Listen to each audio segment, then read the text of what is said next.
Hello friends. Sunday non veg அப்படின்னாலே பிரியாணி இல்லாமையா அப்படிங்கிற மாதிரி கேட்பாங்க. எல்லோரும் பிரியாணி இல்லையா அப்படி தான் கேட்பாங்க. பிரியாணி செஞ்சுட்டா போச்சு. நம்ம வந்து பிரியாணி அந்த லெக் பீஸ் பிரியாணி தான் நம்ம டெய்லி யூஸ் பண்ணக்கூடிய சாப்பாட்டு அரிசியிலேயே நான் பிரியாணி செஞ்சுருக்கிறேன். ரொம்ப அட்டகாசமாக இருந்துச்சு. திடீர்னு நம்ம செய்யணுன்னா பாசுமதி ரைஸில் பண்ணணும்னு அவசியம் இல்லை. இந்த மாதிரி வந்து டெய்லி செய்யக்கூடிய ரைஸ்லேயும் கூட பிரியாணி செய்யலாம். ரொம்ப அஸ்தலாக இருந்துச்சு டேஸ்ட் வந்து. அதுக்கு கியூக்கம்பர் ஆனியன் போட்ட ரைத்தா வச்சுருக்கிறேன். ரொம்ப அட்டகாசமாக இருந்துச்சு. இந்த மாதிரி குயிக்காக ஈஸியாக குழந்தைங்க கேட்ட உடனே பிரியாணி நம்ம செஞ்சு கொடுக்கலாம். அவங்களும் நல்லா சந்தோஷமாக விரும்பி சாப்பிடுவாங்க. Welcome back to Nalini Sundar's kitchen. இன்றைக்கி ஹெல்தி அண்ட் டேஸ்டி ரெசிபீஸில் சிக்கன் லெக் பீஸ் பிரியாணி தான் பார்க்க போகிறோம். அதுக்கு லெக் பீஸ்னால் 2 லெக் பீஸ் தான் இருக்குது. அப்புறம் மற்றதெல்லாமே இந்த மாதிரி சைஸுக்கு கட் பண்ணி வச்சாச்சு. அந்த எலும்பாக இருக்கக்கூடியதை நான் தண்ணி குழம்புக்கு மசால் தடவி வச்சுட்டேன். அது இட்லிக்கு குழம்பு வச்சுக்க போகிறேன். இப்போ வந்து இது பிரியாணிக்கு குக்கரில் 2 ஸ்பூன் நெய், 2 ஸ்பூன் ஆயில் விட்டுருக்கிறேன். சூடாகும்போது ஹோல் ஸ்பைசஸ் பட்டை, கிராம்பு, ஏலக்காய், மராட்டி மொக்கு, ஸ்டார் அனீஸ், சோம்பு, கல்பாசி, இது அதுக்கப்புறம் பிரியாணி இலை 2 இது எல்லாத்தையும் சேர்த்து நல்லா வந்து பொரிய விட்டுடலாம். நல்லா வாசனை வரணும். அப்போ தான் நல்லாயிருக்கும். இந்த அளவுக்கு வாசனை வந்த உடனே 2 பெரிய சைஸ் வெங்காயம் நீல வாக்கில் கட் பண்ணிவிட்டு அதே 2 பச்சை மிளகாயும் ஸ்லிட் பண்ணி போட்டுடலாம்.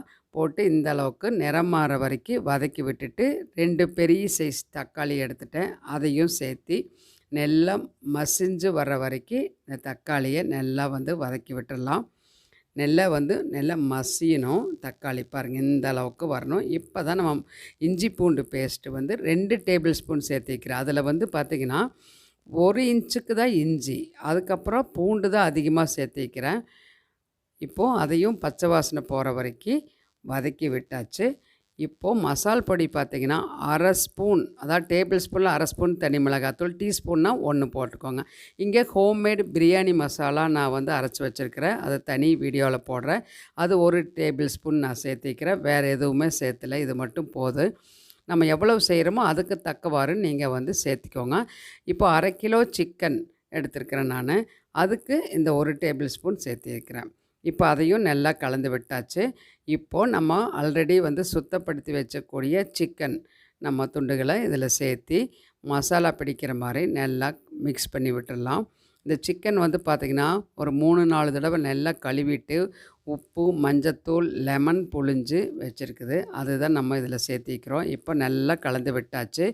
இப்போது குக்கர் மூடியை வெயிட் போடாமல் சும்மா தான் மூடி வைக்கிறேன். ஜஸ்ட் பாருங்கள், ஒரு 5 நிமிஷம் வைக்கலாம். அப்போ தண்ணி விட்டு நல்லா வருது பாருங்கள். சிக்கன்னால் தண்ணி விடும் இல்லைங்களா? இந்த அளவுக்கு தண்ணி விட்டு வந்திருக்குது. இப்போ வந்து அதுலேயே வந்து நம்ம குக்கர் மூடி போட்டனால இந்த சிக்கன் இப்போவே வந்து நல்லா சாஃப்டாகி வந்துட்டுருக்கு. இந்த அளவுக்கு வந்தால் போதும். நல்லா கொதிக்க ஆரம்பிக்குது பார்த்தீங்களா? இந்த டைமில் நம்ம தேவையான அளவுக்கு தண்ணி ஊற்றிக்கலாம். நான் வந்து சாப்பாட்டு அரிசி தான், டெய்லி சாதம் செய்யக்கூடிய ரைஸ் தான். அதனால் 1:2 நம்ம வந்து சேர்த்துவோம். அதே அளவு தான் தண்ணி சேர்த்திக்கிறேன். இப்போது ஃப்ரெஷ்ஷாக மல்லி இலைகள், புதினா இலை எல்லாமே கட் பண்ணி சேர்த்தியாச்சு. ஒரு தடவை கலந்து விட்டுக்கோங்க. இப்போ இந்த அளவு கலந்து விட்டோன்னா கொதிக்க ஆரம்பிக்கும் போது நம்ம 1/2 மணி நேரம் ஊற வச்ச அரிசி தண்ணி வடிகட்டிட்டு இதில் சேர்த்தியாச்சு.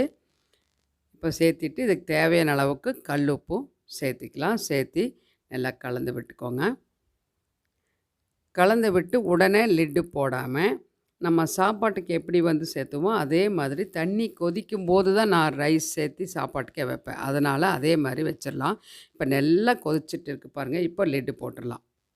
இப்போ லிட்டு போட்டு வெயிட் போட்டு எப்பவும் போல் 2 விசில் வர வரைக்கும் வெயிட் பண்ணலாம். இப்போது 2 விசில் வந்து ப்ரெஷர் அடங்கினதுக்கப்புறம் ஓப்பன் பண்ணி பார்க்கலாம். சூப்பராக கமகம வாசனையோட சிக்கன் பிரியாணி ரெடி ஆயாச்சு. ரொம்ப அட்டகாசமாக வந்திருக்கு. நம்ம பாசுமதி ரைஸில் வந்து செஞ்சு கொடுத்தா எந்த அளவுக்கு நல்லா இருக்குமோ அதே டேஸ்ட்டு, அதே மாதிரி பொல பொலன்னு நல்லா பிரியாணி அட்டகாசமாக வந்திருக்கு பாருங்கள். இந்த மாதிரி பிரியாணி வந்து செஞ்சு கொடுத்தாலே போதும், குழந்தைங்க வந்து விரும்பி சாப்பிடுவாங்க. நம்ம வந்து இப்போது லெக் பீஸ் பாருங்கள் எவ்வளோ சாஃப்டாக குக் ஆகிருக்கு. இந்த லெக் பீஸோடு நம்ம வந்து பிரியாணி பரிமாறிக்கலாம். இந்த மாதிரி செஞ்சு கொடுத்தா குழந்தைங்க கண்டிப்பாக விரும்பி சாப்பிடுவாங்க. நமக்கும் ஹேப்பியாக இருக்கும். இந்த ரெசிபி கண்டிப்பாக உங்களுக்கு பிடிச்சிருக்குன்னு நினைக்கிறேன். பிடிச்சிருந்தா லைக் பண்ணி ஷேர் பண்ணுங்கள் ஃப்ரெண்ட்ஸ் அண்ட் ரிலேஷன்ஸ்க்கு.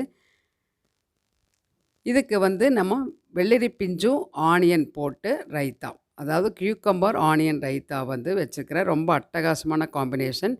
இதுவரைக்கும் சப்ஸ்கிரைப் பண்ணாமல் இருந்தால் நம்ம சேனல் நளினி சுந்தர்ஸ் கிச்சனுக்கு சப்ஸ்கிரைப் பண்ணி தொடர்ந்து எல்லா வீடியோஸ் பார்த்து சப்போர்ட் பண்ணுங்கள். அடுத்த வீடியோவில் இன்ட்ரெஸ்டிங் ரெசிபியில் பார்க்கலாம். Until then by from Nalini.